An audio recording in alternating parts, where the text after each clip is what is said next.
The Alaskan Malamute is the original sled dog of North America.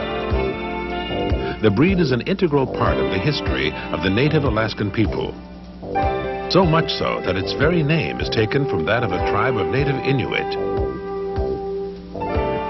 These hard-working dogs impressed early Russian explorers by their remarkable strength and endurance.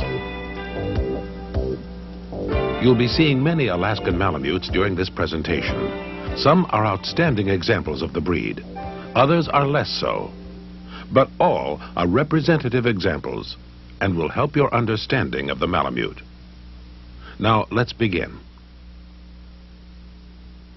The Malamute's working heritage demands strength, endurance, and a tractable temperament. Remember in your judging of this breed that any individual characteristic that interferes with this work is to be considered a most serious fault. If the dog you're evaluating cannot withstand hours of heavy, difficult work, it's not a proper Malamute. In general appearance, the Malamute is a powerful and substantially built dog with a deep chest and a strong, compact body. Alaskan Malamutes are not a man-made breed. They evolved naturally in a harsh Arctic environment in which survival demands an alert, independent nature.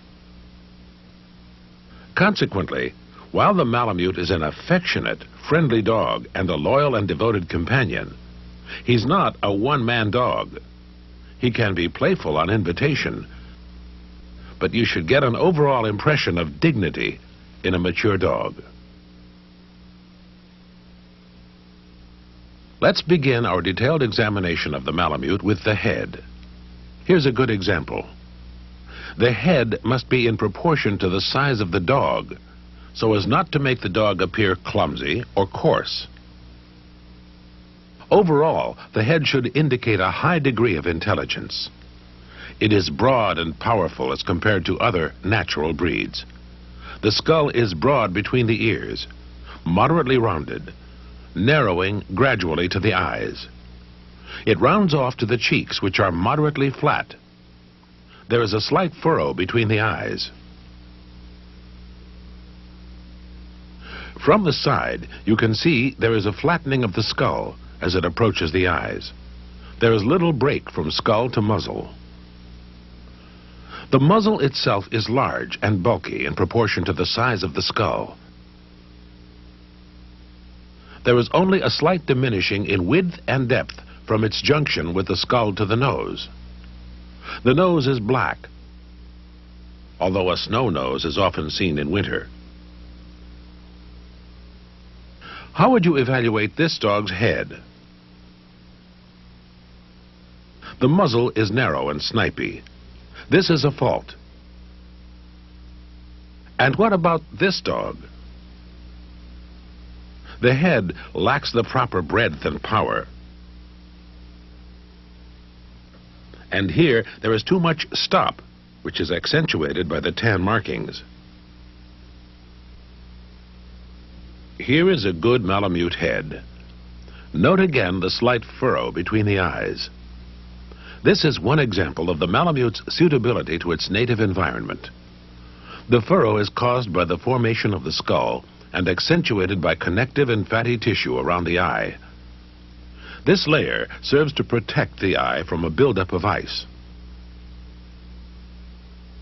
There is a wide variation in acceptable Malamute head type. Here are several heads that are acceptable.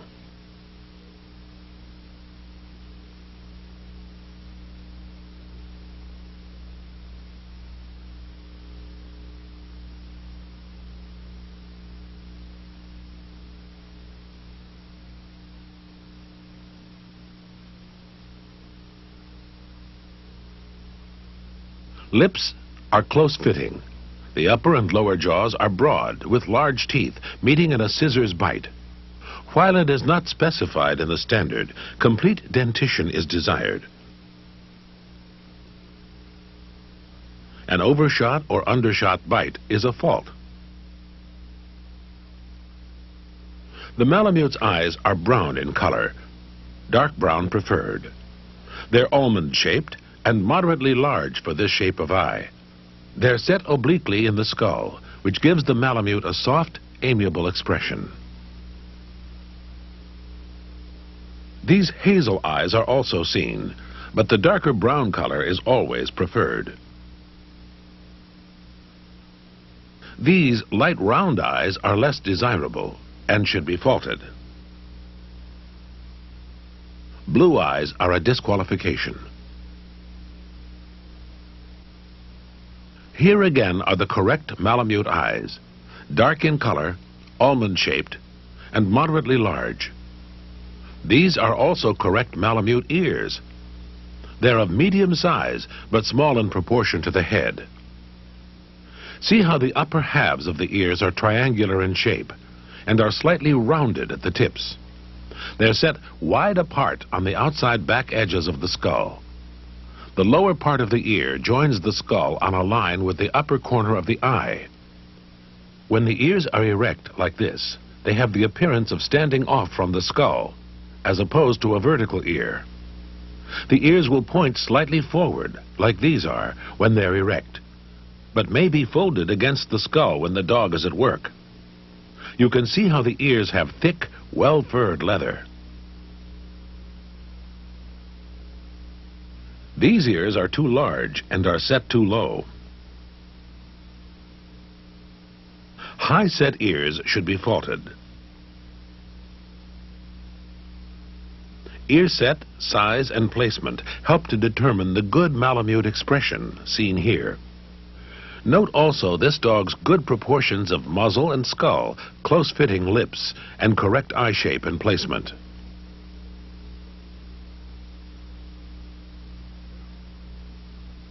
Now let's consider the Malamute's neck and body. The neck should be strong and moderately arched, like this. The correct arch of neck at the crest is important because it helps balance the dog. It also allows the animal to quench his thirst by scooping up snow in stride. Also, notice the moderate dewlap on this dog's neck.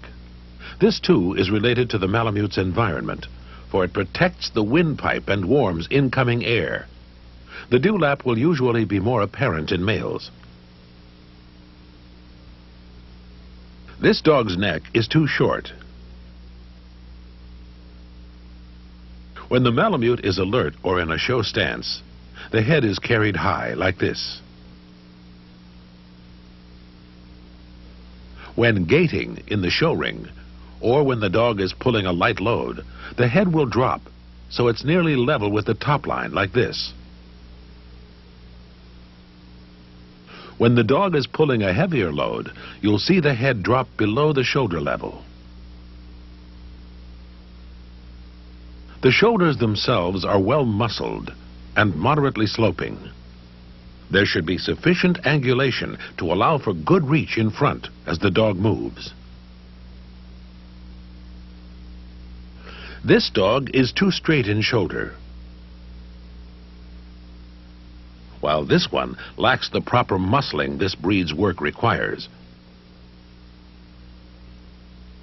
When judging this breed, it is important to feel for well-developed muscles. The chest is strong and deep, allowing plenty of room for heart and lung function. The forelegs are heavily boned and muscled right to the pasterns in comparison to the lighter bone of other northern breeds. The pasterns themselves are short and strong and should appear almost vertical from the side. While the standard calls for a nearly vertical pastern, there should not be any evidence of knuckling over. A Malamute that is down in pastern like this will never have the endurance required. The legs of the Malamute must show unusual strength. These are excellent examples of correct forelegs. These forelegs, however, are incorrect, as they are too fine-boned and lack the necessary strength. The front feet are large and compact, with toes tight-fitting and well-arched, as seen here. Pads are thick and tough, and toenails short and strong. The snowshoe-like feet help the Malamute move efficiently through deep snow. There should be a protective growth of hair between the toes. What about this dog's feet? They are flat, which is a serious fault. Remember that any unsoundness in feet or legs, standing or moving, is to be considered a serious fault. Here's another example of the proper front assembly, with moderately sloping shoulders, powerful front legs, almost straight pasterns, and large, compact feet. The body is strong and compactly built, like this, but not short-coupled. The back is straight and gently sloping to the hips. This can best be assessed by seeing the dog gaiting from the side. The loins are well muscled and moderately short, but not so short as to interfere with the typical, easy, rhythmic stride of the Malamute. This dog is too long in body. This dog is too long in loin. This tends to weaken the back and is a fault. The Malamute's heavy coat can give the illusion of a dip behind the withers. Be sure to feel with your hands to determine actual structure. Heavy coat over the rump can also be deceiving and may make the dog appear high in the rear when actually he is not. The tail is moderately set, in a continuous line with the spine. It's well furred and carried over the back when the dog is not working. The tail is a plume, a distinctive feature of this breed. Tail length is another survival-related characteristic of the Malamute. The tail should be of sufficient length to cover the nose and legs when the dog is in repose. This is difficult to assess in the show ring. Sufficient tail length, that is, a tail that reaches at least to the hock, is seen here. This tail is too short. This dog's tail is incorrect. It lies too flat to the back. Remember, you should see daylight between the tail and the back. This one falls to one side of the body. This is a fault, as are tails that are short-furred and carried like a fox brush. Natural tail set and carriage is best assessed while the dog is gaiting. This dog's tail is being carried correctly. Hind legs are broad and powerfully muscled through the thighs, like these. Stifles are moderately bent, and hock joints are broad and strong, moderately bent, and well let down. This rear is overangulated. There is too much rear angulation to balance with the front. This dog, however, is too straight in the rear. The legs of the Malamute must indicate unusual strength and tremendous propelling power. This dog is weak in the rear. Any indication of unsoundness in legs or feet, standing or moving, is to be considered a serious fault. Note that dew claws on the hind legs are not desirable and should be removed.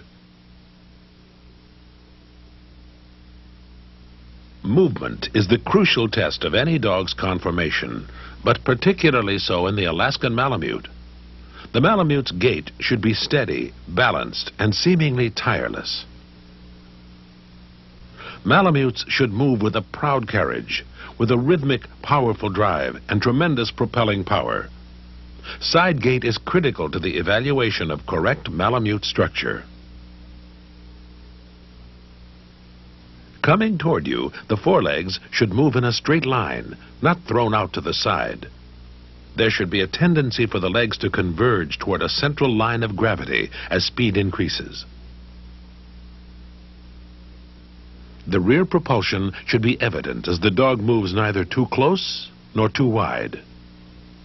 Note that a dog which is worked regularly may push off wide in the rear, but the legs will move closer as the dog realizes there is no load behind him. This dog is moving too close behind. This is incorrect front movement. The elbows are out and the feet toe in. This is incorrect side gait. The head is held too high for efficiency. The dog is out of balance, so the gait is not smooth. Here again is correct gait from the front. From the rear.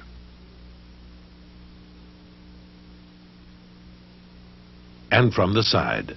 Steady, smooth, powerful, balanced. Notice the correct carriage of head, neck, and tail, and the firm top line.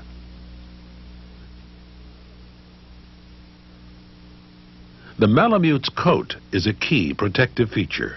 The double coat consists of a thick, coarse guard coat and a dense undercoat from 1 to 2 inches in depth. The outer coat is off-standing with a thick fur around the neck. The undercoat is woolly and oily to the touch. The guard coat will vary in length over the body, but it's generally moderately short to medium along the sides of the body, and somewhat longer around the shoulders and neck, down the back, over the rump, and in the breeching and plume. This dog's coat is not desirable. It's long and soft rather than thick and coarse, and should be faulted. This coat is in beautiful condition. The Malamute is a natural breed and should not be trimmed. Consequently, the scissoring up the back of this dog's leg is undesirable. Removal of whiskers is not preferred. Also note that Malamutes generally have shorter and less dense coats when they shed out during the summer months. Usual coat color ranges from light gray through intermediate shadings to black, with white on the underbody, parts of the legs, feet, and face. The only solid color allowed is all white. Markings on the head can be either cap-like, as seen on the left, or mask-like on the right. Some dogs may exhibit both of these kinds of markings in combination.